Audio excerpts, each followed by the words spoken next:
Ouest Éclair, alors disait, le 2 septembre, Ouest Éclair, c'était l'ancêtre de Ouest France. Il a été supprimé à cause de sa collaboration avec les nazis. Et il a pris le titre, bien sûr, avec les résistants de Ouest France. Ouest Éclair, lui, disait le 2 septembre 1939, les menaces de guerre se précisent. En effet, l'Allemagne engage des hostilités contre la Pologne et c'était la deuxième guerre mondiale commençait.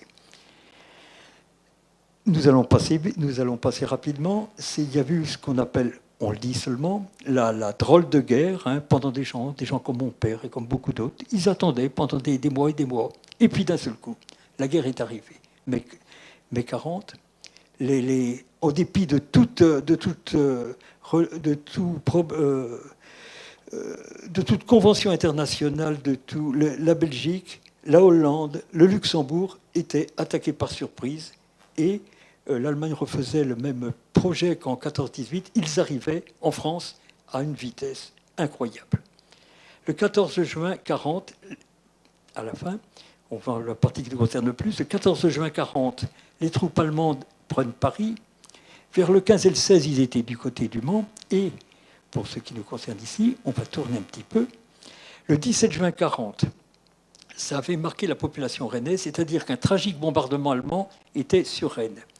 Le garde-triage ferroviaire de la plaine de Beau, ma mère et ma sœur étaient parmi les victimes qui étaient réfugiés, ils ont dû partir. Les trains amenant des réfugiés, des militaires, avec des wagons de munitions, 12 tonnes d'explosifs. Presque 2000 personnes on n'a jamais su le chiffre juste, on ne le saura jamais. Des milliers de personnes décéderont là à Rennes. Ce qui donnera un grand coup, ça avait frappé la capitale pour Rennes. Cet aspect justement d'attaque surprise de l'aviation allemande avait été terrible. Il semble, selon les historiens, que ça aurait avancé justement l'appel ce qui s'est passé le 18 juin. On ne vient ici. Le 18 juin 1940, les armées du Troisième Reich étaient déjà à Rennes. Là, on les voit, pour la petite histoire, défilé allemand sur le champ de Mars. Aujourd'hui, l'esplanade du général de Gaulle. Et dès ce 18 juin, justement, on va revenir dès ce 18 juin, dès ce 18 juin, comme par hasard, l'armée, l'imprimeur avait déjà fait, Rennes était devenu allemand. Tous les imprimés étaient sortis, tout était venu. Hop, le même jour, on le savait. Le 18 juin, vous le savez, quand même, pour l'histoire, c'était l'appel du général de Gaulle, qui refusait justement la capitulation. Et la capitulation qui était signée, on va le voir, par Pétain, une capitulation sans condition. Donc, on verra le 22 juin, on va voir en quoi ça concerne justement la GOC et intéressant notre ami Marcel, c'est que Pétain, le gouvernement de Vichy, avait proclamé l'État français qui mettait fin à la République et à la démocratie. Suppression du Parlement, des partis politiques, des syndicats, liberté d'association. Et justement, on pense avant, oui, pour se situer un peu, la France était vaincue, découpée, dans ce petit chose que j'ai trouvé qui est peut-être moins simpliste que ce que l'on voit. La France était coupée, la zone occupée, une zone dite libre. On verra qu'elle n'était pas aussi libre qu'on veut bien le dire, jusqu'en 1942 tout au moins. Des zones rattachées au commandement allemand, des zones qui étaient sous l'occupation du fascisme italien. Voilà. Et Rennes, bien sûr, se trouvait dans la zone occupée. On va passer. Or, le 16 septembre 1940, ça allait très vite quand même, parce que le 16 septembre 1940, occupant nazi interdit les associations, y compris des associations d'action catholique, dont la GOC. La GOC, on va rester, elle s'est posé des questions, mais pas très longtemps. Elle se dit, nous sommes contre tout interdit. On ne peut pas là-dessus. Les associations qui étaient permises se voulaient automatiquement des associations qui étaient là pour soutenir le régime en place et la collaboration. Ce n'était pas dans l'optique de la ouvrière chrétienne qui se disait « nous sommes en mission, nul ne peut nous empêcher de dire ce que l'on veut ». Mais c'était grave, parce qu'interdiction de l'insigne, interdiction de se réunir pour toute qui n'était pas dans le giron du pouvoir de Vichy. Donc, la JOC rappellera quelques points qui me semblent importants.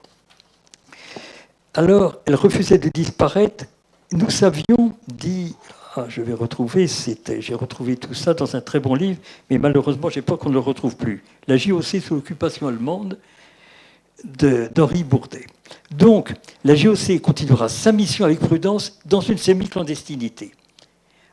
Et à Rennes, ils savaient ce qu'ils attendaient, l'intimidation, les poursuites, voire l'emprisonnement des dirigeants. Les manœuvres pour se compromettre, ils le savaient dès 1940. Les années qui suivent n'ont malheureusement confirmé. La JOC française donc continuera sa mission avec prudence. Ils avaient quand même obtenu une certaine semi-clandestinité. Alors à Rennes, nous allons revenir à notre ami Marcel. Oui, on passe là pour revoir un peu notre ami Marcel. Voilà. Ah ben oui, ça nous donne une petite idée de Rennes occupée. Ça, c'est rue Marteneau. Vous voyez, tous ces gens qui étaient à Rennes, ça n'incitait pas spécialement à la... ça faisait un peu peur aux Rennais. Donc, avec la JOC, Marcel continue son activité militante. Selon son aumônier d'équipe, Marcel arrivait avec sa préparation. À partir de 1940, quand il fallut nous camoufler, disait-il, les préparations étaient encore plus minutieuses, les cercles d'études plus vivants que jamais. Là, on voit Marcel. Une action que menait la JOC, c'est, mais oui, il y avait des réfugiés à cette période qui avaient quitté. Oui, quand on est bombardé, on a envie de partir de chez soi. On a peur. Et donc, en 1940, plein de camps de réfugiés, Rennes a fait un très gros travail pour accueillir des dizaines de milliers de réfugiés qui arrivaient. Sur le Champ de Mars, près du boulevard de la Liberté, aujourd'hui l'esplanade du Général de Gaulle, on voit ces baraques qui étaient faites et les jocistes agissaient pour leur accueil. Une leçon peut-être à méditer pour aujourd'hui, mais passons. Moi, rappelle Moncel, qui était un jeune, le président de la JOC, avait fait des voyages. Ce n'était pas facile de passer de la zone dite libre à l'autre zone. Et dans ces voyages clandestins, il avait vu Rennes. Et il remarquait quelque chose quand même, c'est que bien peu, il y avait côté anti-allemand, il faut le dire sans méchanceté pour nos amis allemands, mais comme on dit, on n'aimait pas les Boches, pour reprendre des expressions qui se disaient à l'époque. Bien peu, je crois, voient les raisons profondes et spirituelles d'une résistance aux doctrines national-socialistes. Qui se soucie, national-socialisme, vous savez, c'est le nom du nazisme, bien sûr, en allemand, qui se soucie du fait que l'objectif dernier essentiel d'Hitler, c'est l'avènement d'une civilisation nouvelle qui exclut le Christ. On le verra plus précisément dans la troisième partie. Marcel Moncel sera emprisonné, lui aussi, plusieurs semaines pour avoir franchi la ligne de démarcation, comme un certain nombre de dirigeants de la JOC. On continue rapide. La JOC en 1943, c'était 347 adhérents qui cotisaient, 246 à Rennes, à Fougères, à Vitré, on passe. Une petite idée quand même plus réjouissante, c'est Marcel et Marguerite, parce qu'on chantait quand l'amour vient comme un beau rêve, ensoleiller nos cœurs joyeux. Chantait la chant de la JOC, sa force neuve nous soulève. Et depuis novembre 1941, bien Marcel, il est amoureux de Marguerite, une jeune jociste. Ils s'avouèrent leur amour en août 1942, ils se fiancèrent en décembre 1942, et Marguerite, elle était connue, elle gardera toute sa vie le souvenir inoubliable de son ancien fiancé. Et Rennes était frappée encore par des lourds bombardements, mais d'un autre type. Les bombardements, les mêmes types de... Oui, c'était bombardements lourds de l'aviation alliée, des forces alliées, américaines, anglaises, surtout américaines. Donc, le bombardement au centre de Rennes, je vais voir pourquoi j'insiste un petit peu là-dessus. Le 8 mars 1943, c'était vers 15h, il y avait la fête foraine installée sur le Champ de Mars. Vous voyez un peu les immeubles là qu'il y a à la place du Général de Gaulle, pour la Liberté. La fête foraine était installée place du Champ de Mars. Heureusement, elle n'était pas en activité quand les bombes sont tombées, mais... On passe rapide. Les bombes tombèrent, boulevard de la Liberté, sur un bâtiment administratif où travaillait Marie-Madeleine Callot. Marie-Madeleine Callot, c'était la sœur de Marcel. Marcel, il travaillait pas loin, rue du Pré-Beauté. Avec ses camarades, il vint pour secourir les blessés. Il avait l'habitude de participer à des aides. Mais là, il découvrit, il pensait à sa sœur. Elle travaillait à peu près du côté de ce qui est maintenant la cité administrative, boulevard de la Liberté. Et là, il découvrit lui-même, sous les amas de décombres, le cadavre de sa sœur, parce qu'un mur s'était abattu sur elle. Or, depuis juin 1941, vous voyez comment il était marqué, on le verra, c'était quelques jours après son départ pour le STO. Donc, en juin 1941, les entreprises allemandes manquaient d'ouvriers pour la production. Et ils avaient fait appel. Alors, deux temps où vous acceptez les gens, fini les beaux jours, papa gagne de l'argent. Ils appelaient les volontaires pour aller en Allemagne. Ils n'en avaient pas beaucoup. Et voilà, par exemple, la crise commandature, rue de Victor Hugo, où ils appelaient les jeunes sans travail à participer, à aller travailler en Allemagne. Mais ce n'est pas dans ce cadre-là que, voilà, l'automne 42-43, Laval et 9 autres ministres avaient voté le service du travail obligatoire avec Pétain. Donc, malgré les menaces pour eux, leur famille, les refus surgissent et une partie d'entre eux rejoindra les mouvements de résistance. Un problème se posait pour là, on va passer tout de suite. Voilà, c'est un départ de jeunes au STO, en 1942. Ce n'est peut-être pas comme ça que c'est passé pour Marcel, mais voilà les types dans les gares de rassemblement de masse qui envoyaient les jeunes au service du travail obligatoire. Pour les gens, c'était 100 000 jeunes qui étaient visés, toutes les au service militaire, 10 années de classe, comme on dit militaire. Et donc, ce service de travail obligatoire, le 19 mars 1943, Marcel Callot, dont vous avez vu le problème, c'est ma dernière, comme toute la famille, il était bouleversé par la mort dramatique de sa sœur Marie-Madeleine. Dans les mêmes jours, il reçoit l'ordre de partir à son tour. Alors la question qui se posait, c'était quand même pour la JOC. Pour la JOC nationale, refuser de partir, oui, mais une partie de la JOC déciderait, voire juger, agir, décider la JOC. C'est-à-dire, elle se dit, on ne va pas partir, comme elle disait toujours, d'un dogme. On va regarder la vie précise des jeunes et voir comment eux peuvent venir. Donc, pour Marcel, et comme pour les autres, qu'est-ce qu'il fallait fuir, se cacher, c'était pas facile. Un mot sur Marcel Callot, il n'était pas un militant politique, il n'était pas syndicaliste, il paraît qu'il a eu une carte à la CFTC, mais ce n'était pas sur son Robert Favret. Quoi qu'il en soit, il n'était pas dans des réseaux dits de résistance. On n'entrait pas dans la résistance comme cela. D'ailleurs, les résistants d'aujourd'hui le confirment, qu'ils sont encore vivants le confirment. Il n'y avait pas un grand panneau où on disait résistance. Les autorités, la JOC, avaient peut-être des filières. On disait également, plusieurs points arrivaient, c'est que celui qui ne partait pas, c'était le frère, donc son frère qui préparait la prêtrise, qui pouvait partir, ou le père. Et notre ami Marcel, eh bien, il décidera lui aussi. Il dit, je pars là-bas, puisqu'il faut partir, puisqu'on m'oblige à partir.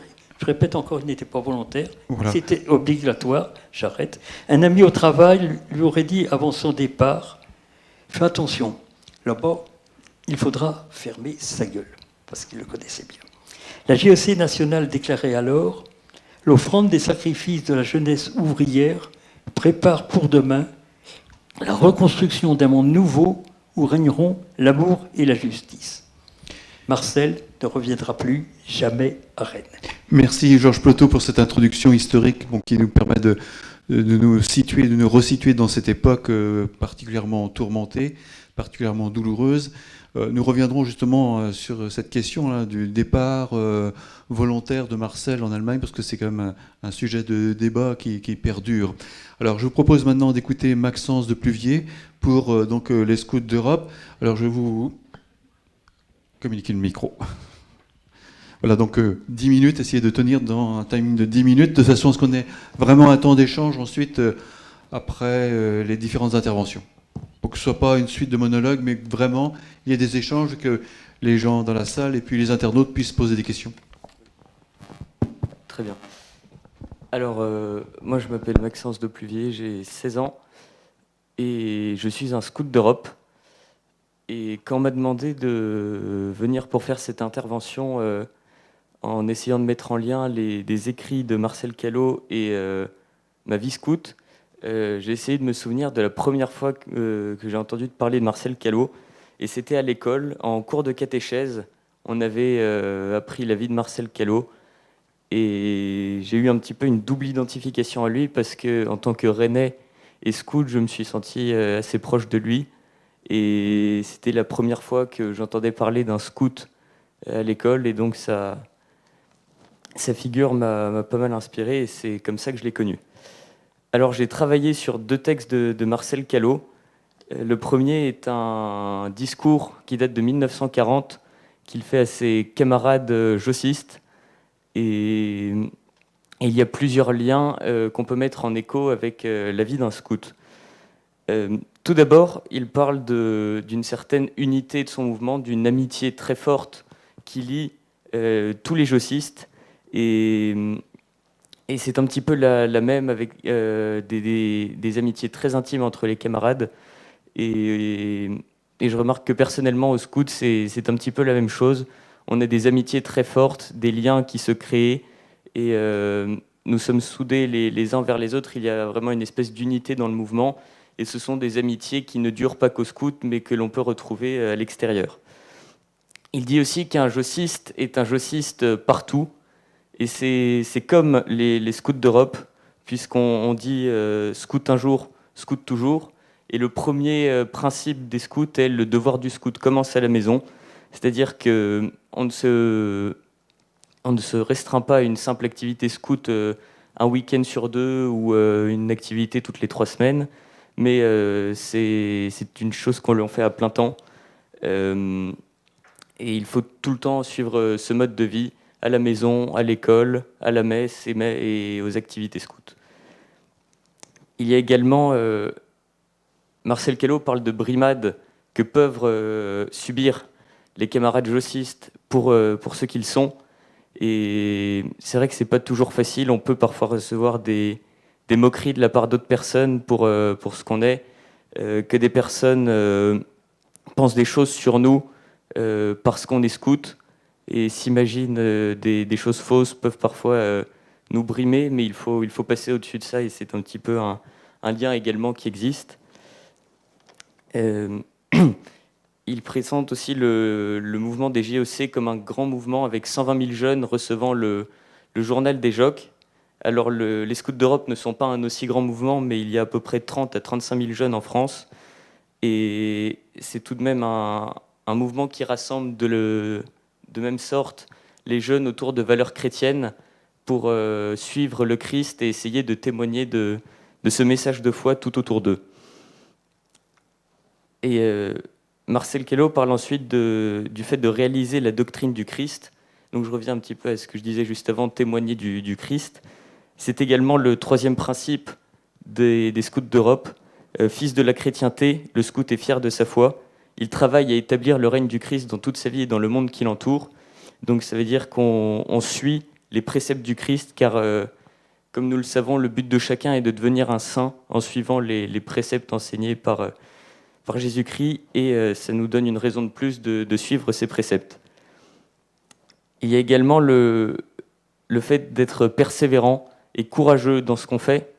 Il en parle pour ses camarades jossistes qui ne vivent pas toujours des conditions faciles, et c'est également un lien qu'on peut trouver, car ce n'est pas toujours évident de vivre en scout, mais c'est aussi le symbole de cette belle promesse. C'est un engagement à persévérer pour garder une conduite de chrétien et de fils du Seigneur dans toute sa vie. Puis Marcel Callot a également écrit des notes en camp, des notes sur la foi, sur le rôle des êtres humains et des hommes, fils de Dieu, qui peuvent aider à la réflexion. Il dit que le bon Dieu fit la création par l'amour débordant qui est en lui. Il a créé l'homme et la femme en famille, et dit que les JOC sont un petit peu une sorte de famille, et on peut comparer cela avec le scoutisme.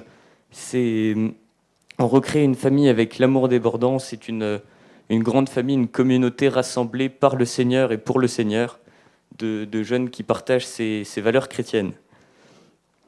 Il dit aussi que le christianisme est ennemi de l'égoïsme, et nous sommes appelés à partager, puisque nous partageons de bons moments avec les jeunes, comme il le dit pour ses camarades jossistes. Il parle de moments partagés, du fait de partager avec les gens, mais également d'aller témoigner et de partager avec non seulement nos camarades de mouvement, que ce soit des JEC ou du scoutisme, mais également tous les jeunes, et de partager cette joie et cet amour du Seigneur dans tout le monde qui nous entoure. Il parle également de travailler chaque jour à être apôtre du Christ. Et en tant que scout, c'est également ce qu'on nous enseigne, tout comme ces camarades, enfin ces jeunes qui adhéraient aux jeunesses ouvrières chrétiennes. Le but, c'était d'aller témoigner, car s'il y avait une église hiérarchisée, et il y a toujours cette église hiérarchisée avec le pape, les évêques, les prêtres et les fidèles, Marcel Callot voit les jeunesses ouvrières chrétiennes comme les pasteurs de la jeunesse ouvrière. Et c'est un petit peu aujourd'hui cette fonction qu'ont les scouts. Nous sommes des pasteurs de la jeunesse. Nous essayons de témoigner de l'évangile autour de nous, de convertir les autres jeunes, car les prêtres ne peuvent pas forcément aller aussi facilement que nous dans les milieux de jeunes. Et c'est un petit peu notre rôle également. Marcel Callot parle également dans ses notes de résolutions qu'il doit prendre, d'instaurer une hiérarchie et un programme précis, avec notamment un lever à une horaire exacte pour la prière, aller à la messe, aller prier à l'église, et se donner tout entier au Seigneur. Et c'est une leçon pour nous. Nous avons au scout cette discipline de vie quand nous sommes en camp ou en week-end. Nous avons une discipline avec le lever, l'angélus, une conduite à tenir. Et ça nous forme en tant que chrétiens. Mais parfois, quand on enlève l'uniforme, on oublie un petit peu de suivre ces préceptes et cette hiérarchie et ces programmes précis qui nous aident à avancer dans la foi. Et il faut se dire que même si c'est difficile, il faut essayer de se tenir bien à cela pour progresser et devenir des saints. Et il dit de plus que l'homme peut être un mauvais instrument du Seigneur par de mauvaises tendances ou habitudes. C'est le péché originel, le péché qui diminue notre vie spirituelle. Mais cependant, à partir du moment où on suit le Christ dans notre vie, les actes deviennent instantanément des instruments de Dieu. Et je pense que c'est peut-être le plus important à retenir aujourd'hui. Un scout doit être un témoin, un apôtre du Christ, et vivre avec le Christ en lui pour aller témoigner de la bonne nouvelle et évangéliser ses camarades et tout le monde autour de nous. Et je pense que c'est en cela que Marcel Callot est un exemple pour tous les scouts et a été un scout modèle. D'ailleurs, il a été béatifié, et c'est pour ça, en suivant les préceptes du Christ, qu'il peut être considéré comme un scout modèle et exemplaire. Merci beaucoup d'avoir respecté le timing, d'avoir donc présenté la position des scouts d'Europe de manière très concise et avec beaucoup de conviction. Maintenant, je me tourne vers les scouts unitaires. Je ne sais pas qui prend la parole pour pareil une présentation synthétique de ce que vous ressentez au souvenir de Marcel Callot. Comment vous percevez cette figure de sainteté? Merci. Donc on est Emmanuel et Sandrine Loapre, on est chef de groupe des Scouts unitaires de France, et on est venu avec Mathilde Lenette qui est cheftaine de compagnie et Vianney de la Morinière qui est assistant à la troupe. Alors on va juste vous présenter un tout petit peu notre groupe, puisque nous sommes le groupe Bienheureux Marcel Callot. Donc les Scouts unitaires, c'est un mouvement qui fête cette année ses 50 ans. Donc c'est un mouvement qui est plus jeune, mais qui est issu des Scouts de France. Il y a eu une scission à un moment, en 71, sur un petit différend au niveau de la tranche d'âge. Les Scouts de France ont voulu réformer la pédagogie et puis couper la branche d'âge en deux. Et nous, on est restés, donc c'est pour ça qu'on s'appelle Scouts unitaires. On a gardé la tranche des 12-17 ans.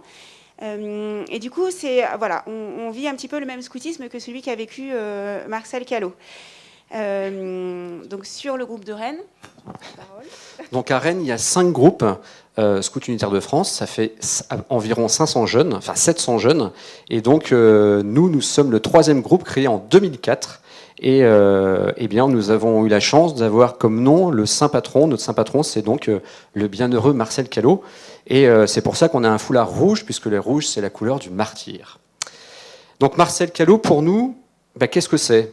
C'est notre saint patron, c'est-à-dire qu'on le prie et on lui confie nos activités. On essaye de suivre son exemple. Et là, je vais laisser la parole aux deux jeunes qui sont avec nous, qui vont nous en dire un peu plus sur comment est-ce qu'ils vivent concrètement avec leurs jeunes, grâce à ce saint patron Marcel Callot. Bonsoir. Du coup, nous, à la compagnie, déjà, on a pris Marcel Callot comme thème SPI, donc notre thème d'année SPI, pour permettre notamment au guide de mieux le connaître, surtout. On s'est rendu compte qu'elle le connaissait dans les grandes lignes et pas forcément ce qu'il a pu faire, en tout cas. Surtout que, comme ça a été dit, lui-même était un scout, ce qui nous permet de le prendre plus facilement comme exemple. Au travers de ce qu'il a pu faire, on essaye nous-mêmes en fait, de suivre son chemin. Ça commence par notamment la promesse.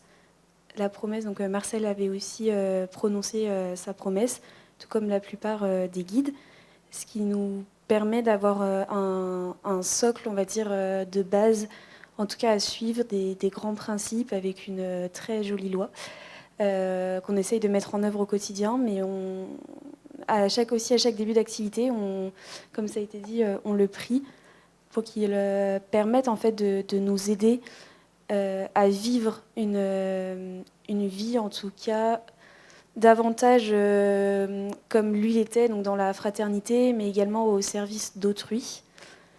Et voilà, c'est à peu près tout. Bonsoir. Alors moi je vais vous parler de Marcel Callot. Comment est-ce qu'on essaye de s'imprégner de ses valeurs au sein de la troupe. Alors nous on a commencé à bien étudier Marcel Callot. Moi je vous avoue que je suis chef depuis 3 ans et je ne le connaissais pas vraiment au bout de 1 an dans la troupe.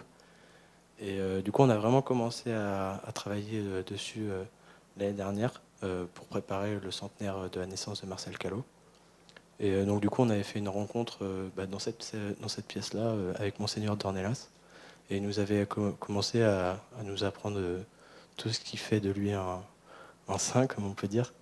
Et après on était allé prier sur la croix en fleur d'immortel qui est ici, je crois. Oui, voilà, du coup. Et du coup, nous, à la troupe, comment est-ce qu'on essaye d'imprégner ces valeurs? Tout simplement, par exemple, aux veillées.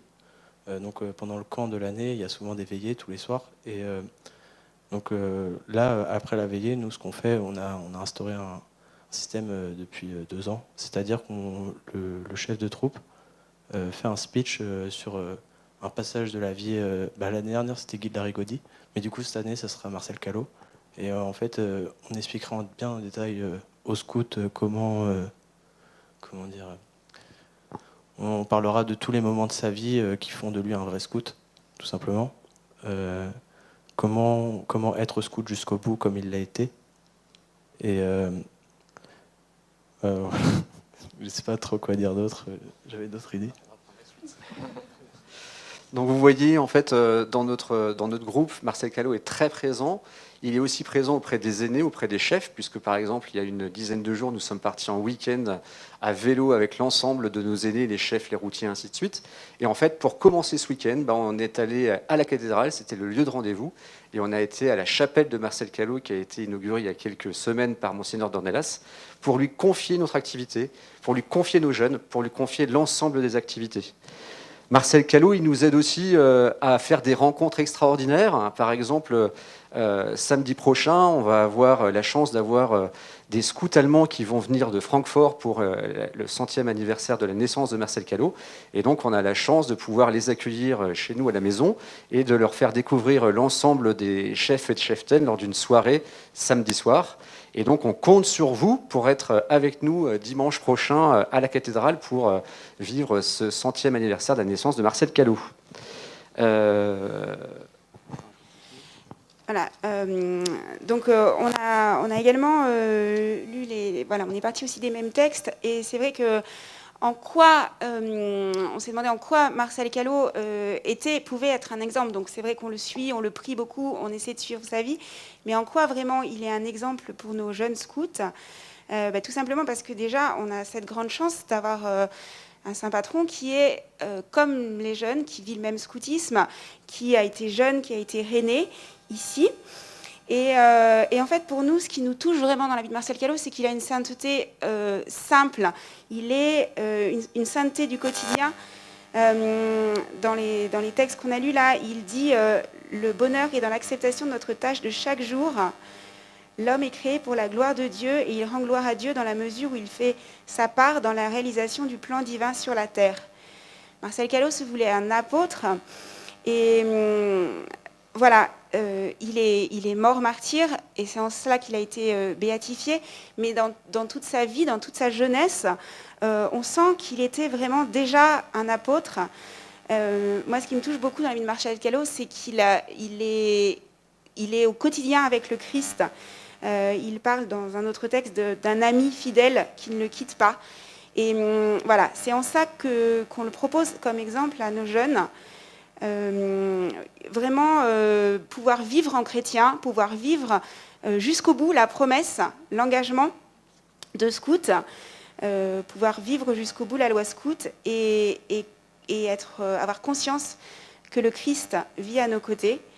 Dans la fraternité, dans l'exemple, dans le service des autres, dans la vie de foi. Voilà, ça, ce sont des notions qu'on vit beaucoup dans le scoutisme, et on sent que Marcel Callot en a été imprégné et qu'il a vécu cet engagement, sa promesse jusqu'au bout, au service après des autres, au sein de la JOC et au sein de... quand il a été au STO aussi. Mais c'est vrai que voilà, c'est cette sainteté du quotidien qui nous touche chez lui. Merci beaucoup pour ce témoignage. Donc, je rappelle que vous êtes le groupe des scouts unitaires représenté ce soir dans cette soirée sur Marcel Callot. Maintenant, la parole va aller au MEJ, Mouvement Eucharistique des Jeunes, qui s'est appelé auparavant Croisade Eucharistique, que Marcel Callot a également fréquenté. Donc on a le père Gaël Sachet, mais aussi un jeune couple, très engagé dans le MEJ. Donc je vous laisse... Vous avez déjà le micro, c'est bien? Oui, c'est bon. Peut-être que le tien est meilleur. Je sais pas.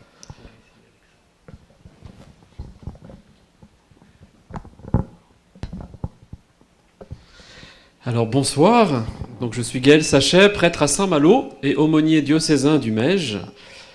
Donc puisque Marcel Callot a fait partie pendant un an de ce qu'on pourrait appeler l'ancêtre du MEJ, à savoir la croisade eucharistique, je voudrais juste faire un petit retour en arrière, un retour historique, pour revenir aux origines du mouvement eucharistique des jeunes et mieux comprendre aussi sans doute ce qui fonde la spiritualité et l'action de Marcel Callot, qui fut donc ce qu'on appelait à l'époque un jeune croisé. Alors il faut remonter à 1844, le 3 décembre, en la fête de Saint François Xavier, apôtre et compagnon de Saint Ignace. Donc c'est un jésuite, prénommé lui aussi saint, enfin pas encore saint, mais en tout cas François Xavier Gautrelet, qui adresse aux jeunes jésuites en formation dont il avait la charge une exhortation assez vigoureuse pour leur rappeler à ces jeunes qui ne rêvaient que d'une seule chose, partir au loin, partir en Inde pour une mission lointaine, plutôt que de rester assis sur leur chaise à étudier la théologie. Ce père jésuite va leur dire avec bienveillance mais fermeté que leur premier apostolat, ce sont leurs études. Il les invite ainsi à faire à Dieu l'offrande quotidienne de ce qu'ils vivent, que ça leur plaise ou non. Alors je le cite, « Soyez déjà missionnaires par votre prière, par l'offrande de votre vie quotidienne. Votre mission se trouve ici, dans vos études et dans les choses simples de chaque jour. En l'accomplissant en disponibilité à la volonté de Dieu, vous êtes déjà des apôtres qui aident toute l'Église. Priez pour les hommes que vous rencontrerez demain. » Voilà, donc ça calme. Autrement dit, plutôt que de rêver votre vie au loin, vivez votre vie ici et maintenant telle qu'elle est, dans l'aujourd'hui de Dieu, car c'est là, dans ce qui fait l'ordinaire de votre existence, que Dieu s'incarne et vient à votre rencontre. Le travail de chaque jour, aussi laborieux et difficile soit-il, est donc le premier apostolat, grâce à l'offrande quotidienne de ce qui est vécu. Et 2 ans plus tard, ce même jésuite s'inspirera de ce message pour présenter dans un livret ce qui sera appelé l'apostolat de la prière, où il écrit que la propagation de la foi doit se faire par la prière. La prière qu'on appelle aujourd'hui au Mège la prière d'offrande est conçue en elle-même comme une mission, comme un apostolat. Et petit à petit, l'œuvre de l'apostolat de la prière va se répandre comme une traînée de poudre et se développer dans le monde entier auprès des enfants. Sainte Thérèse de l'Enfant Jésus, d'ailleurs, quand elle aura 12 ans, en deviendra un membre actif. Et le triple but de l'apostolat de la prière est d'unir les âmes au divin cœur de Jésus, donc la dévotion au Sacré-Cœur, de promouvoir et de renouveler une véritable ferveur pour l'Eucharistie, et enfin de prier aux intentions du pape. Et au début du XXe siècle, en 1910, le pape Pie X va établir 2 décrets, l'un pour inviter les fidèles à recevoir la communion eucharistique plus souvent, et l'autre pour avancer l'âge de la première communion. À partir de 7 ans environ, l'âge de raison, l'enfant est donc autorisé à communier. Le pape veut renforcer lui aussi l'amour de l'Eucharistie dans le cœur des fidèles, suscitant ainsi la naissance, ici ou là, de ce qu'on va appeler des ligues eucharistiques pour les enfants, les adolescents et les adultes. Et certaines de ces ligues seront rattachées à l'apostolat de la prière. Puis la guerre de 14 est déclarée, des groupes de prière pour les enfants, en faveur des combattants et pour l'obtention de la paix vont se créer. Et 3 groupes, par leur ampleur, vont se détacher du lot. La croisade de Bretagne, la croisade de la Côte d'Azur et la croisade de Bordeaux. Et c'est au sein de la croisade de Bordeaux, voulue par un autre jésuite, qu'éclot véritablement la croisade eucharistique en novembre, le 13 novembre 1915. Et la devise, le mot d'ordre, le quadruple mot d'ordre de la croisade eucharistique, le voici: prie, communie, sacrifie-toi, sois apôtre. Les choses sont claires. Alors il y a un certain folklore, c'est vrai, une émulation bâtie sur l'esprit de la croisade en vue d'une reconquête du monde par la foi chrétienne qui exalte beaucoup de jeunes. Dans les lettres de Marcel Callot, et bien sûr dans son action, on retrouve cette fougue évangélisatrice, dirions-nous aujourd'hui. Le chrétien n'est pas digne d'être appelé de ce nom s'il ne milite pas. Il faut qu'il soit apôtre. Voilà ce qu'il écrit. Et il écrit aussi: l'on n'est pas apôtre si l'on ne prie pas, si l'on ne communie pas pour les autres, et l'on ne mérite pas le ciel si on ne le fait pas. On peut dire que Marcel Callot a réalisé à la perfection, jusqu'au sacrifice de son corps et de sa personne, jusque dans le martyre, cette devise de la croisade eucharistique: prie, communie, sacrifie-toi, sois apôtre. Il n'a pas seulement rencontré le Christ dans l'Eucharistie, il est lui-même devenu Christ en faisant de sa vie une Eucharistie, c'est-à-dire une offrande totale de lui-même pour la gloire de Dieu et le salut du monde. Ce n'est plus lui qui vit, c'est le Christ qui vit en lui, pour paraphraser les mots de saint Paul dans sa lettre aux Galates, que Marcel reprendra lui-même quand il écrit « Que le Christ vive de plus en plus en moi ». À la suite de saint Ignace de Loyola, dont la vie et la spiritualité ont inspiré la croisade eucharistique, saint Ignace, qui a écrit dans son texte « Principes et fondements des exercices spirituels » que l'homme est créé pour louer, respecter et servir Dieu notre Seigneur et par là sauver son âme, saint Ignace, dont la devise est « Tout pour la plus grande gloire de Dieu et le salut des âmes », eh bien à sa suite, Marcel Callot écrit, lui aussi, comme on l'a entendu tout à l'heure, mais je recite ce que vous avez dit: « L'homme est créé pour la gloire de Dieu, et il rend gloire à Dieu dans la mesure où il fait sa part dans la réalisation du plan divin sur la terre.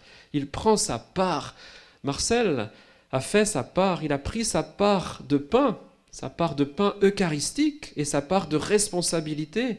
Il a communié pour les autres, comme il l'a demandé, en buvant le calice comme le Christ jusqu'à la lie. Et donc célébrer l'Eucharistie pour la gloire de Dieu et le salut du monde, ce n'est donc pas seulement y assister comme on l'entend trop souvent, j'ai assisté à la messe, oh c'était bien. Au contraire, je me suis un peu ennuyé. Enfin bref, mais c'est pas grave, on n'assiste pas à la messe. Célébrer l'Eucharistie, c'est pas rester statique, c'est y participer en donnant de sa personne. C'est quelque chose qui engage, dans la mesure où j'accepte librement de faire de ma propre vie une Eucharistie, là encore pour la gloire de Dieu et le salut du monde, comme nous le disons au début de chaque prière eucharistique. Au Mège, c'est ce qu'on appelle l'Eucharistie vécue et célébrée. Et si je reviens pour terminer à l'historique du Mège, qui a succédé à la croisade eucharistique, en avril 1960, à l'occasion d'un grand congrès pour fêter les 50 ans du décret de Pie X sur la communion précoce et fréquente, plus de 3500 délégués de la croisade eucharistique en France sont partis en pèlerinage à Rome. Le pape Jean XXIII les a reçus en audience spéciale et leur a fait comprendre que le nom de croisade eucharistique n'était pas forcément le plus approprié. Il faut savoir que le pape Jean XXIII, avant d'être élu pape, avait été nonce apostolique en France, mais aussi délégué apostolique pendant plusieurs années en Turquie, où ce nom de croisade ravivait, on s'en doute, des souvenirs douloureux. Au terme de croisade, qu'il ne mentionna pas, dans son allocution, Jean XXIII lui préféra celui de mouvement. Il parla donc des enfants du mouvement eucharistique français. 2 ans plus tard, en mars 1962, l'Assemblée des évêques français approuva, lors de leur session de printemps, le changement d'appellation de la croisade eucharistique en mouvement eucharistique des jeunes.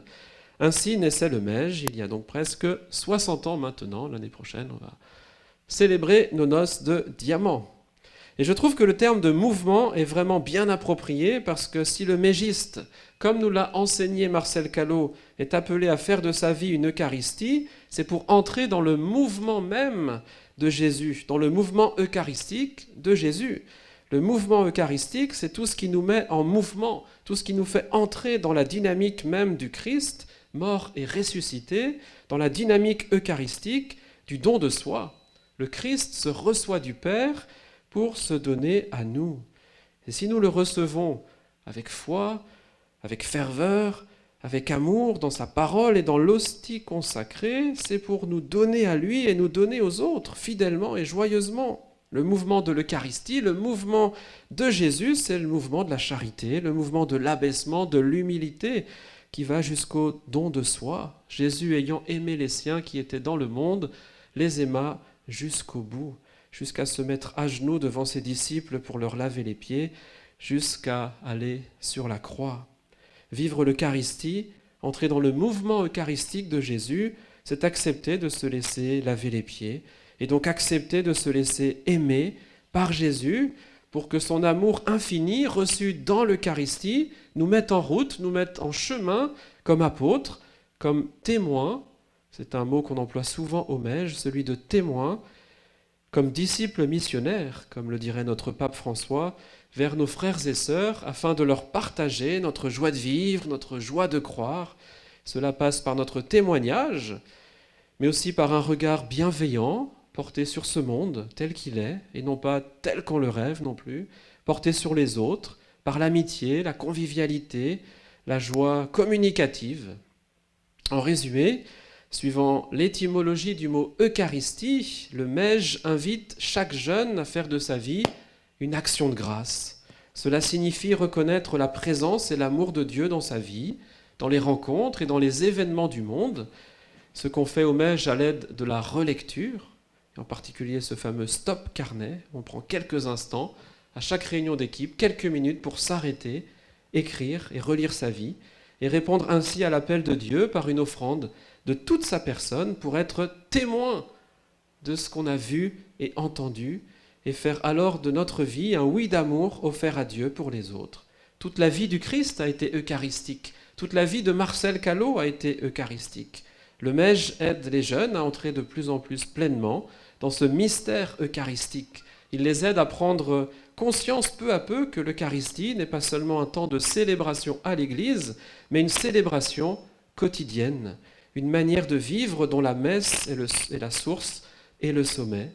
Mais le cœur, le centre, c'est le Christ qui prend corps dans l'existence de chaque jour et qu'on a à cœur de rencontrer à la messe dans la mesure où on en vit chaque jour.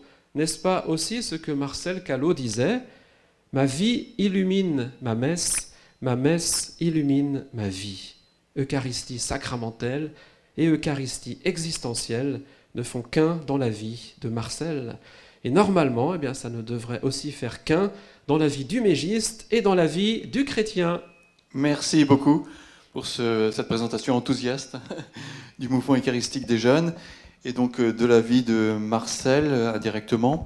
Alors maintenant, je vous propose donc un temps d'échange. Alors je me tourne d'abord vers Tanguy. Non, il n'y a pas de questions d'internautes pour le moment. Ça va sûrement arriver. Donc dans la salle, est-ce qu'il y a des premières questions dans la salle ?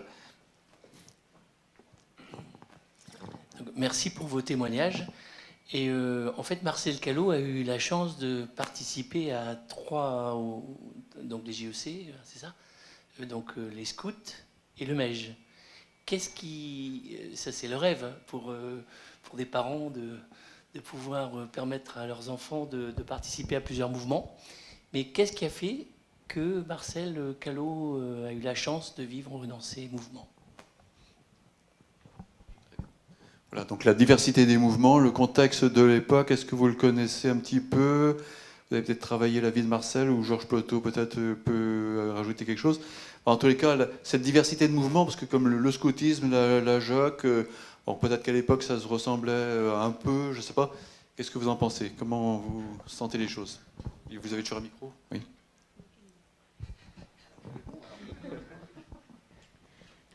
Alors, j'ai pas forcément une réponse claire et nette à apporter, mais moi je trouve que c'est très beau d'avoir participé à ces 3 mouvements, puisqu'on apporte chacun notre façon de grandir, mais différente.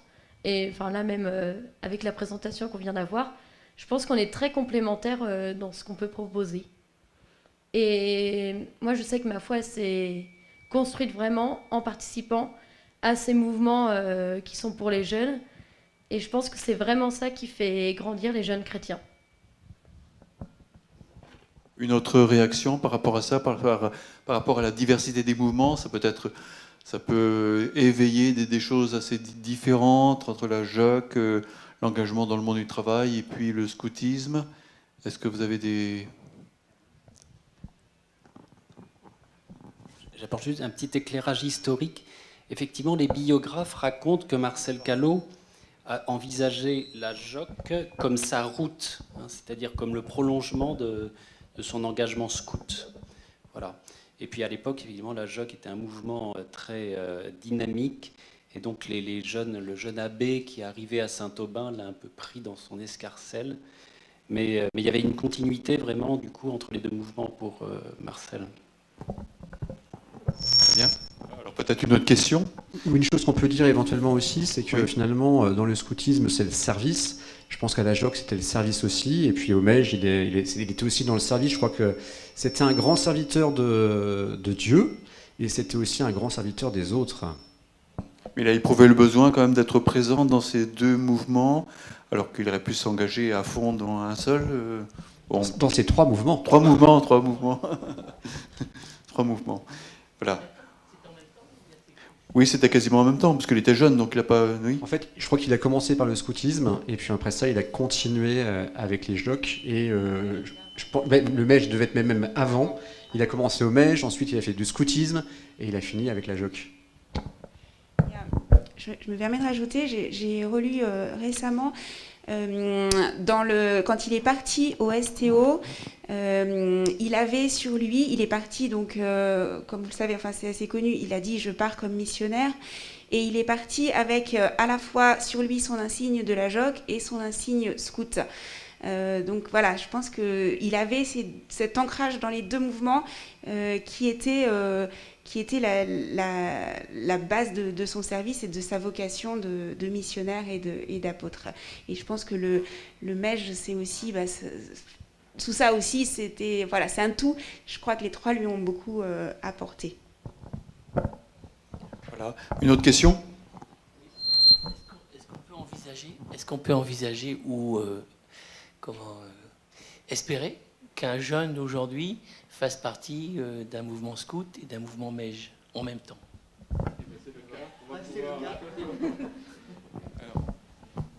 C'est ça, voilà. Maxence. Oui, très bien. Bah oui, moi je suis dans 2 mouvements à la fois. Tout d'abord, je suis scout d'Europe. Alors ça fait une bonne dizaine d'années. J'ai fini mes activités scouts et je suis maintenant routier au clan. Mais en parallèle, il y a également une équipe de jeunes mégistes qui s'est développée dans mon lycée. Et comme j'ai plusieurs amis qui se sont lancés là-dedans, j'ai décidé de les suivre. Et donc j'adhère à la fois au MEJ et à la Fédération des scouts d'Europe. Qu'est-ce que ça procure, cette complémentarité? Vous vivez ça comme une complémentarité?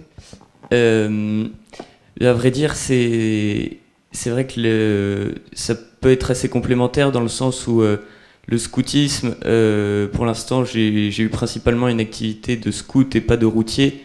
Donc c'est-à-dire qu'on développait un peu comme ce que Marcel Callot disait à ses camarades pour les jeunesses ouvrières chrétiennes, une sorte de communauté. L'esprit de communauté, alors que le MEJ, bien que ce soit une communauté, on prend des temps de réflexion également beaucoup sur soi, avec ce stop carnet. Et au routier, c'est un petit peu différent des scouts, et ça rejoint un peu le principe du MEJ. On a l'heure route, c'est-à-dire un temps où pendant 1 heure, on médite sur soi. C'est beaucoup plus de la progression personnelle et spirituelle. Alors, oui. Non, c'est ici Maurice, on a des questions. Une question d'internaute. Voilà. Tanguy, vas-y. Alors, on a 2 questions. On en a une de Jean-Yves Le Borgne qui demande si le père Gaël pouvait donner son texte, partager son texte. Voilà, donc... Alors, 2e question de Nicolas Guillou. Donc, en quoi Marcel est-il un exemple pour vous les jeunes et en quoi il vous encourage à avancer dans votre vie? Donc un exemple et en quoi il vous encourage à avancer dans votre vie? Tout d'abord, si on le prend rien qu'en exemple en soi, avec ce qu'il a pu vivre tout au long de sa vie, j'ai envie de dire, ça paraît presque impossible en fait à suivre tellement il a apporté de choses, tellement il a vécu et également tellement il a donné aux autres. Donc c'est un très bel exemple, mais qui peut être difficile à suivre. Donc on fait au mieux. On se donne les moyens en tout cas pour tenter d'y arriver. Mais c'est vrai que c'est pas toujours facile. Et on essaye aussi aux jeunes en fait, de leur expliquer ça. C'est-à-dire que c'est bien de faire des belles choses, mais déjà il faut commencer par les comprendre, savoir pourquoi en fait on les fait. Nous en tout cas c'est notamment au travers de la foi qu'on essaye en tout cas de vivre, que ce soit par nos activités ou même au quotidien. Et ensuite, oui en fait c'est ça, c'est juste que c'est vrai que Marcel Callot a quand même une très belle vie et donc voilà, on essaye de le suivre en tout cas. Oui, parce que j'aimerais, je vous laisse compléter puis je vais relancer là. Par exemple, moi je viens de me souvenir d'un exemple que Monseigneur Dornelas nous avait donné. En gros, Marcel Callot, quand il a été typographe donc dans une imprimerie, et donc il n'avait pas trop de base quand il est entré dedans. Et très vite, il s'est... donc c'est un peu l'aspect progression. Très vite, en fait, il s'est vachement investi dedans, il est devenu assez compétent, et à la fin, son contremaître et les élèves à qui il enseignait, enfin les élèves, les apprentis typographes aussi, il aimait bien. Et c'est un peu ce côté progression qu'on peut suivre cet exemple de Marcel Callot, tout simplement parce que dans le scoutisme, on nous amène toujours à progresser, à donner une meilleure version de nous-mêmes.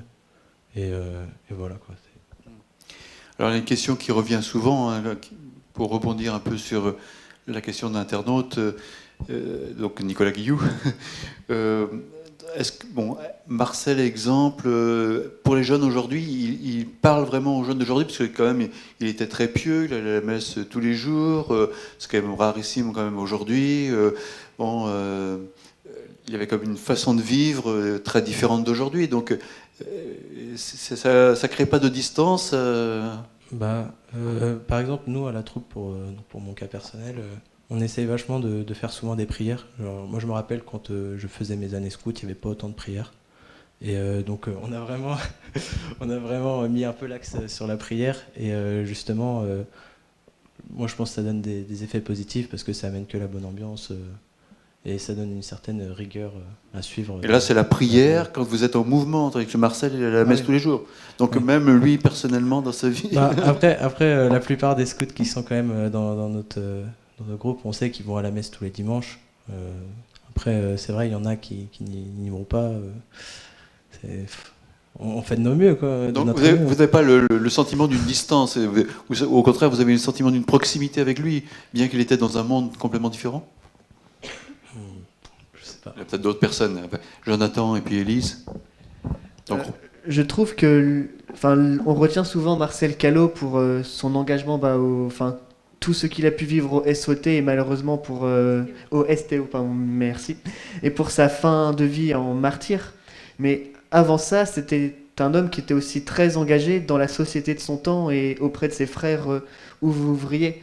C'était quelqu'un, d'après ce qu'on a pu lire dans son discours et dans les textes qu'il a écrits, qui vivait dans son temps, qui vivait avec ses frères et sœurs, avec les gens qui l'entouraient, et qui était vraiment engagé auprès de ses frères ouvriers, auprès de tout le monde. Il menait des actions d'équipe, comme on peut le faire au Mège d'ailleurs, pour aider les gens qui l'entourent, qu'ils soient de la JOC ou non.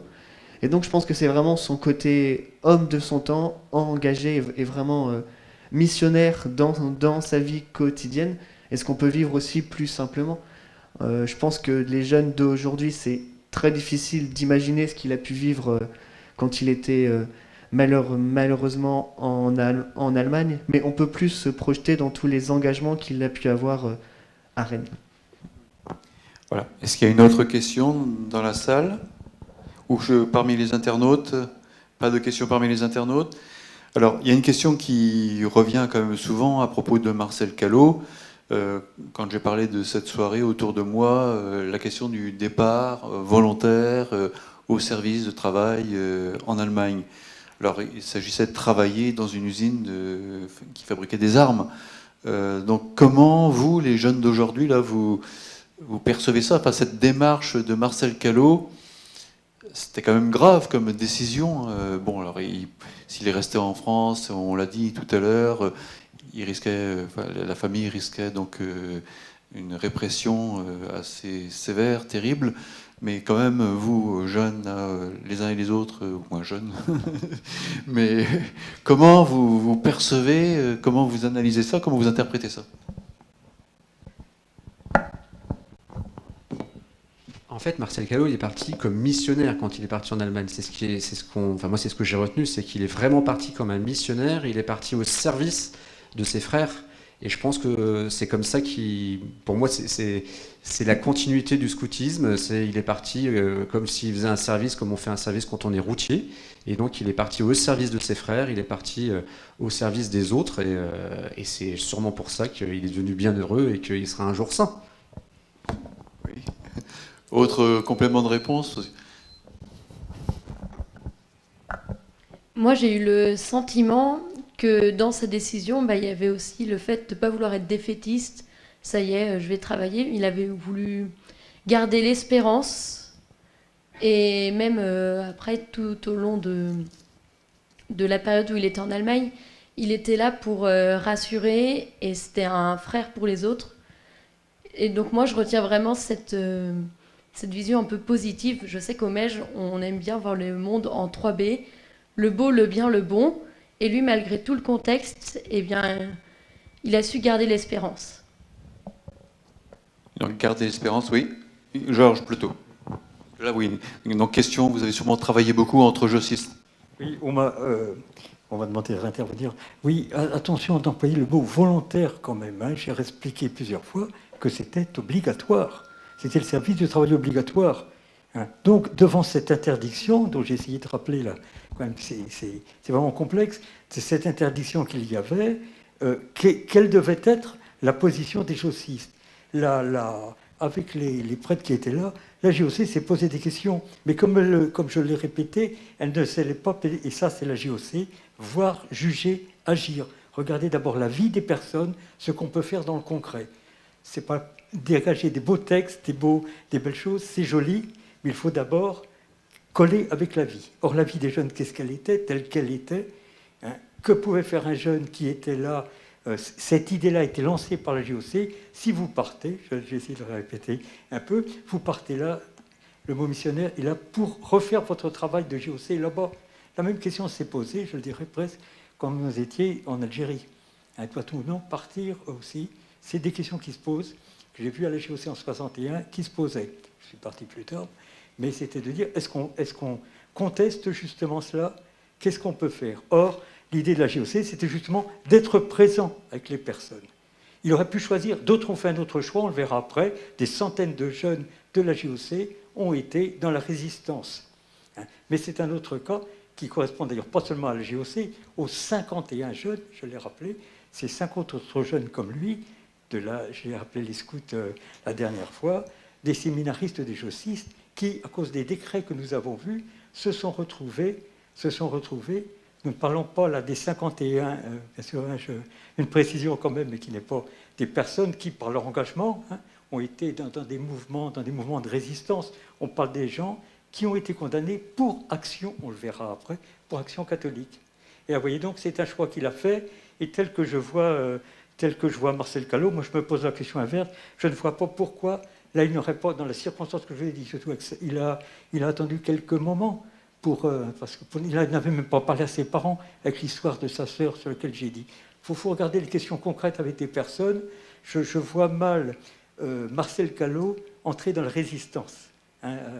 Est-ce qu'à Rennes, d'ailleurs, il y avait des réseaux de résistance qui l'auraient vu? Parce que, bon, autre détail quand même, je le dis et je le répète en témoignage des personnes vivantes, bien que c'est qu'il y avait des mouchards, il y avait des... rester aussi là, s'enfuir où? Il y a des questions qu'il faut quand même se reposer, pour ça que je l'ai dit, dans l'époque où on était, une personne, après on a su qu'on pouvait peut-être échapper, qu'on n'était pas sûr. Mais attention, la police guettait. Les mouvements, je dis le mot quand même, pro-collaborateurs, voire même collaborationnistes qu'il y a eu à Rennes, qui aidaient de près la police. J'ai des amis qui étaient policiers, ils étaient écœurés par ils étaient eux-mêmes écœurés par les gens qui leur signalaient tout celui qui n'était pas conforme. Je pense. Alors donc, c'est un engagement qu'il a pris, mais c'est aussi un engagement collectif avec ses copains. D'ailleurs, on va le voir en Thuringe. Ils ont été une équipe de 6 jocistes et des séminaristes, qui tous, bien sûr, 6 qui sont morts, sans parler de tous ceux qui étaient... Donc pour lui, quand on disait un engagement, il n'était pas, je répète ça quand même, il n'était pas volontaire. Attention aussi, sur ces 2 périodes, les années sont très importantes, 1941, où tous les gens parlaient de volontaire parce qu'il n'y avait pas de boulot, etc., ou peut-être aussi par idéologie, pour défendre, pour être avec l'Allemagne. Lui, il a, devant cette obligation, il a dit « j'y vais, puisque je suis obligé d'y aller, j'y vais, mais j'y vais moi aussi, comme toujours, comme missionnaire. » Oui. Alors évidemment, donc le service de travail était effectivement obligatoire, mais certains donc ont fait un autre choix. Et lui, il a fait je voulais dire à travers le terme volontaire, qu'il a fait ce choix en pleine conscience et dans un objectif bien précis. Donc il y avait une démarche volontariste quand même, c'est ce que je veux bien préciser. Donc une démarche particulière, très grave, qu'on peut retrouver dans certains pays aujourd'hui où les chrétiens sont persécutés. On a beaucoup parlé d'amitié très forte au cours de cette soirée dans vos différentes interventions. Vous sentez vraiment cette amitié chez Marcel Callot? Est-ce que c'est quelque chose du passé? Est-ce que ça se vit? On l'a un peu évoqué tout à l'heure, mais est-ce que vous pouvez y revenir un petit peu dessus?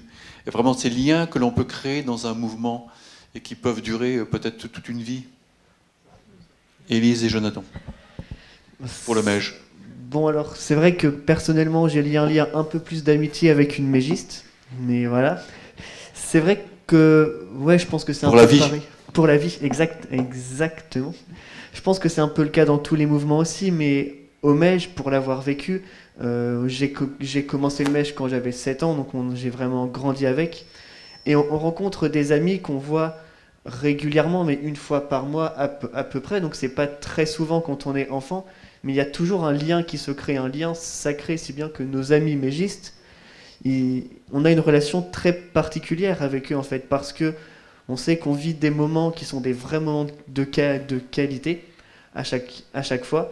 C'est pas des mouvements qui sont très nombreux, on se voit pas très souvent, mais il y a un lien particulier, un lien inexplicable presque. Mais dans tout ce qu'on peut vivre, dans tout ce qu'on a vécu et dans tout ce qu'on va vivre encore, on sait qu'on va partager des choses fortes, des choses vraies.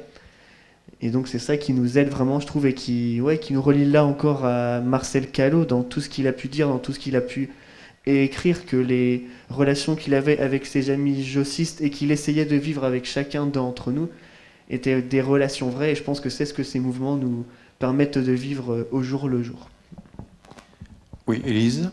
Moi, j'ajouterais juste les paroles d'un chant mège qui dit « Risquerons-nous d'être amis dans le Seigneur ?» Et je crois que c'est le fait d'être amis dans le Seigneur qui rendent ces amitiés si fortes et si belles. Alors, le mège s'est exprimé pour les scouts d'Europe, pour les scouts unitaires.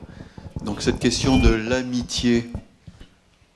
C'est sûr que l'amitié dans le scoutisme, on la vit aussi, puisque quand on est scout, on part camper ensemble, on campe sous la tente, on fait du feu ensemble, on vit ensemble pendant une semaine, 15 jours, 3 semaines.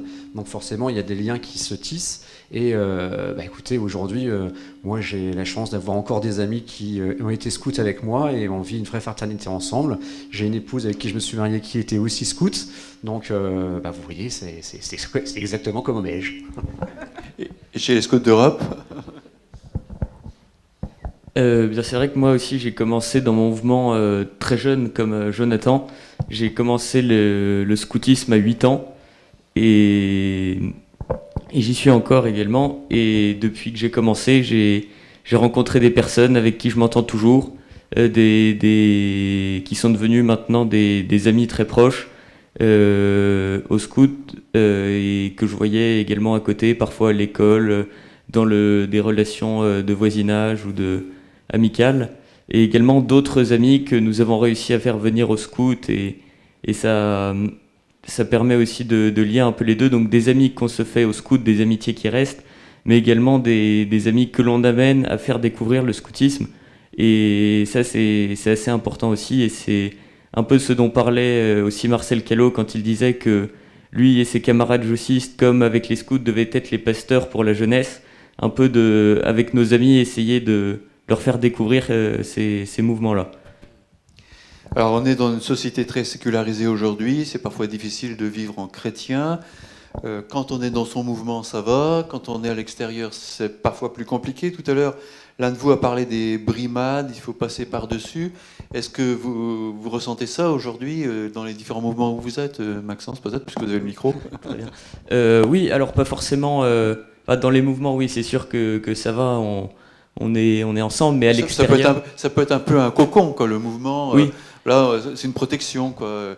Mais on est bien, on est chrétien, parce que c'est simple d'être chrétien, mais quand on est à l'extérieur, il y a l'adversité, il y a la contradiction, on apparaît comme quelqu'un d'étrange aujourd'hui.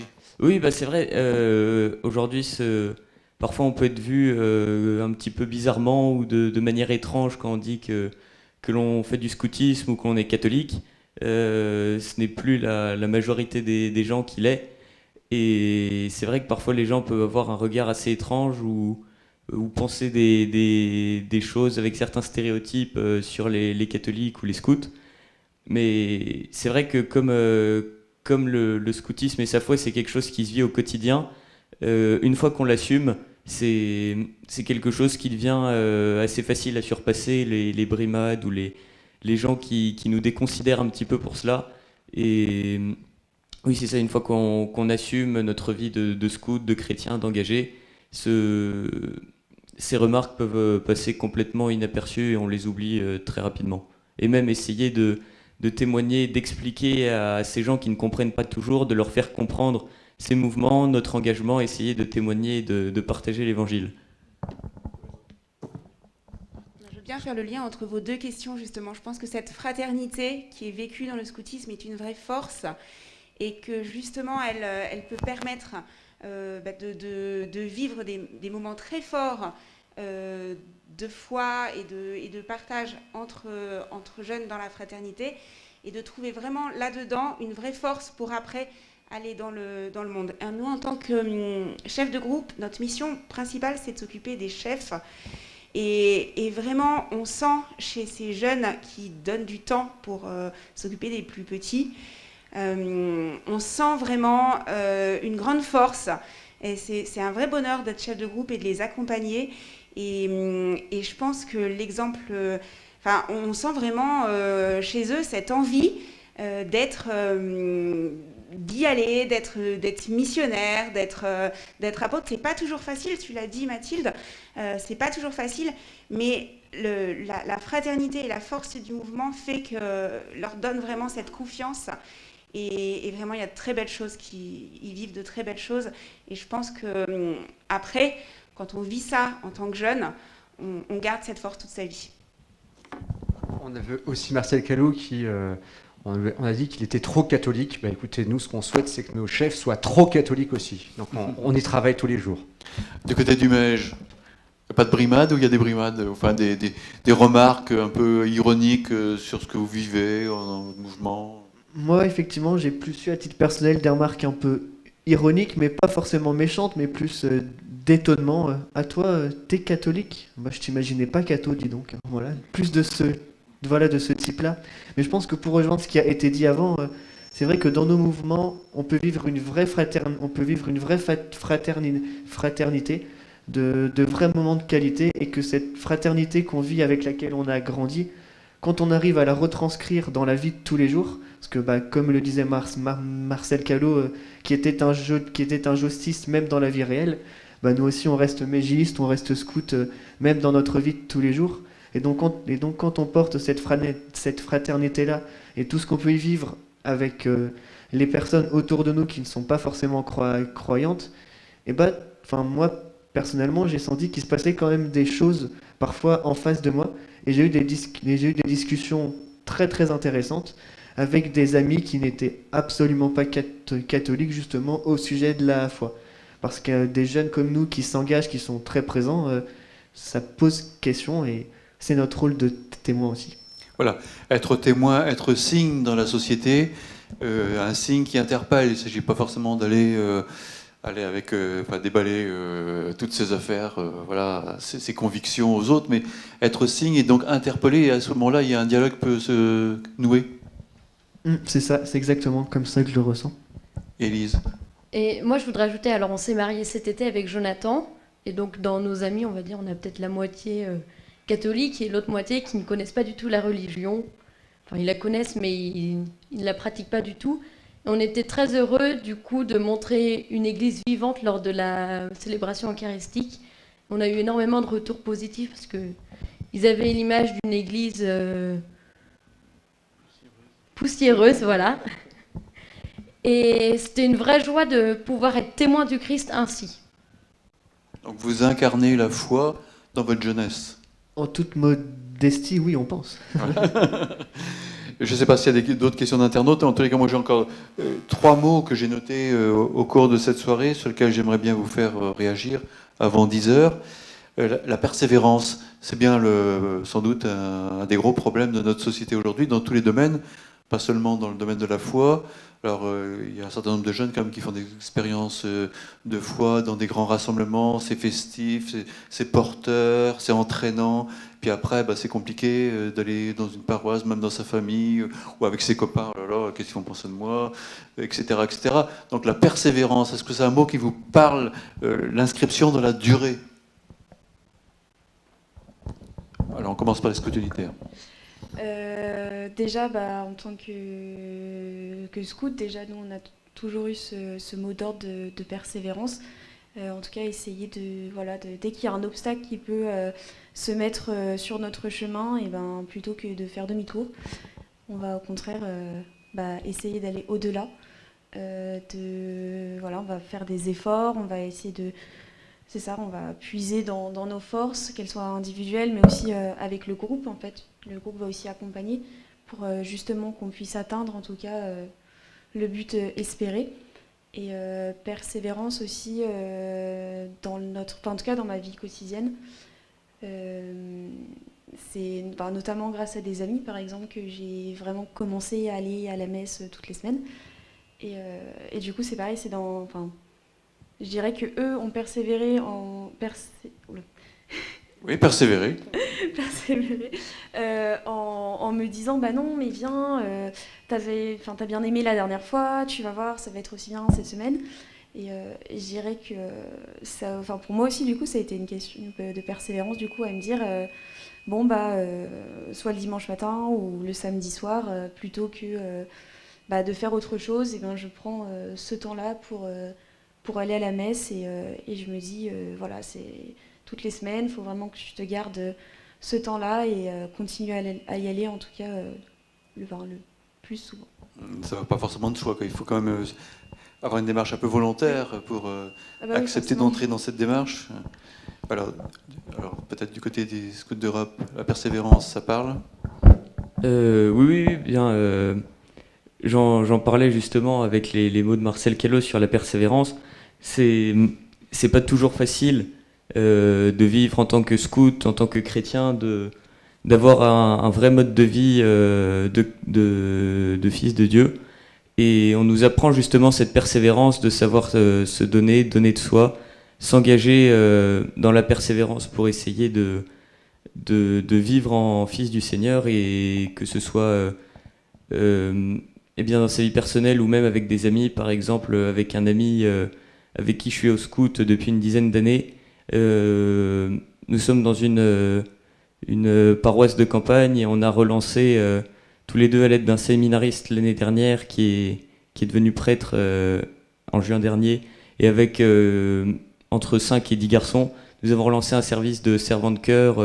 Donc c'est pas toujours évident ou très facile, mais c'est justement de la persévérance tous les dimanches, essayer d'y aller, de servir, d'organiser ça, de le faire pour la paroisse, pour les gens, et pour le Seigneur également. La persévérance du côté du Mège?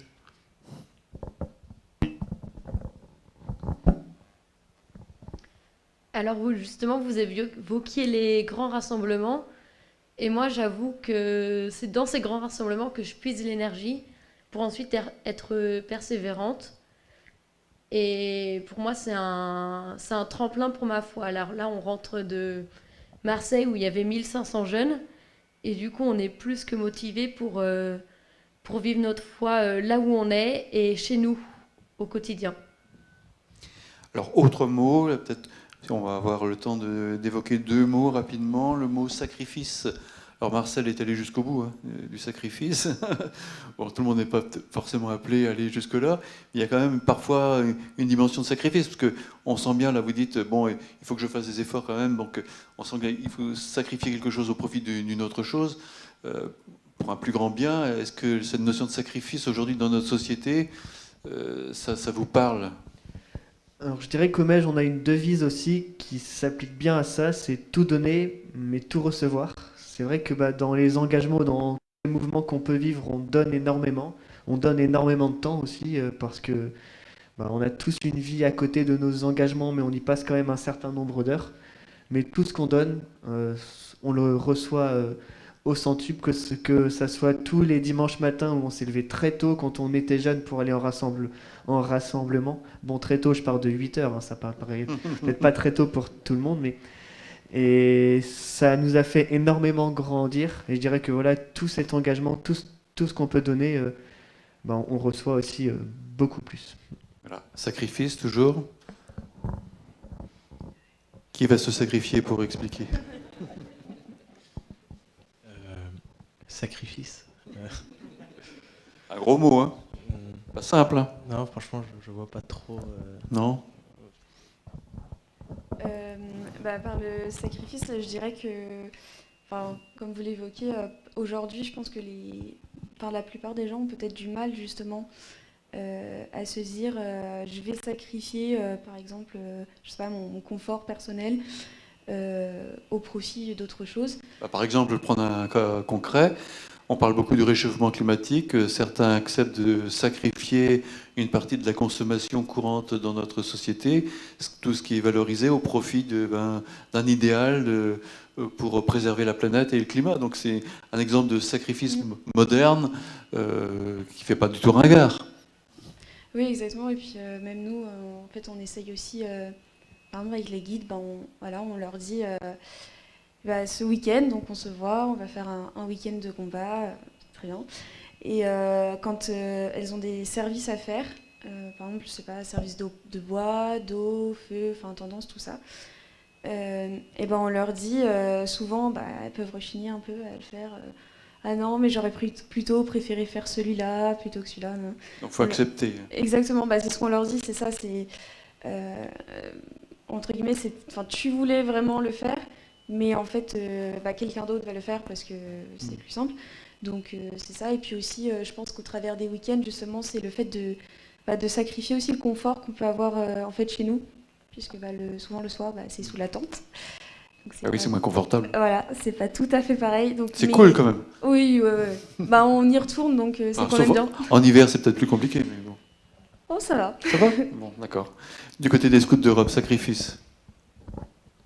Bien, c'est vrai que personnellement, j'avais pensé un petit peu au même exemple sur le fait de sacrifier son confort quand on part en week-end scout dans le froid l'hiver, en janvier, quand la température avoisine les 0 degrés et que le matin, on se lève, on va faire un dérouillage torse nu dans le froid. On sacrifie vraiment un peu le confort qu'on pourrait avoir dans son canapé avec un feu de cheminée à passer une soirée avec sa famille. Mais sinon, je ne sais pas si vraiment le sacrifice est toujours là, puisqu'on peut, en acceptant ce qui nous arrive et en accueillant un peu on pourrait dire une philosophie stoïcienne d'accepter le destin, mais également chrétienne, de se dire ce qui vient à moi, peut-être que je sacrifie telle autre chose pour y aller, mais en même temps, ça me permet de donner, de grandir également, et ça m'apporte d'autres biens que si j'étais resté par exemple chez moi, ou si je n'étais pas allé rendre tel ou tel service. Voilà, donc vous recevez au centuple pour reprendre l'évangile. Dernier mot très rapidement, si Tanguy et puis Thomas m'accordent la dérogation de 1 ou 2 minutes. On a parlé de sainteté simple. Donc Marcel Callot parlait aux gens, aux jeunes, parce qu'il y avait une sainteté simple, peut-être, puisque vous avez le micro. D'accord. Bien oui, sainteté simple, c'est pas tellement compliqué d'être un saint. Enfin, faut suivre les pas du Christ, suivre ses préceptes. Alors, à dire, c'est facile, mais c'est vrai que c'est plus compliqué à faire, mais on est poussé dans le scoutisme à devenir des saints au quotidien. On nous pousse à rendre une bonne action quotidienne, à aider son prochain. Il y a l'article 4 de la loi scout qui dit « Le scout est l'ami de tous et le frère de tout autre scout ». Donc l'ami de tous, car il va aider son prochain, et ça c'est également un autre article. Le scout est fait pour servir et sauver son prochain. Et ça, c'est des éléments qui peuvent nous rapprocher de la sainteté, sans que ce soit des grands sacrifices ou du martyre comme l'a subi bienheureux Marcel Callot. Sainteté simple, parmi les scouts unitaires, est-ce que vous vivez une sainteté simple? Emmanuel, non? Alors, je ne vais pas parler, je vais reciter Marcel Callot dans les textes qu'on a lus pour ce soir. Il nous disait, je pense, la clé de sa sainteté: mettons le Christ dans toute notre vie, dans tous nos actes. Juste pour rajouter, en fait, je pense aussi ce qui rapproche en fait Marcel Callot peut-être des jeunes qu'on a aujourd'hui, c'est qu'on dit une sainteté simple. Parce que, entre guillemets, ses actions, ou en tout cas le comportement qu'il pouvait avoir pour atteindre cette sainteté, justement, en fait, c'était des petites actions du quotidien, et le tout regroupé font que, justement, il a réussi à aller vers la sainteté. Et Je trouve que c'est ça, c'est un très bon exemple pour les jeunes parce qu'en fait on se dit au final la moindre petite chose peut nous amener sur ce chemin. Enfin, du côté du MEJ. Moi, j'aurais envie de retenir un mot pour définir cette sainteté simple, c'est la bienveillance. C'est toujours placer les autres avant soi, faire attention à ceux qui nous entourent.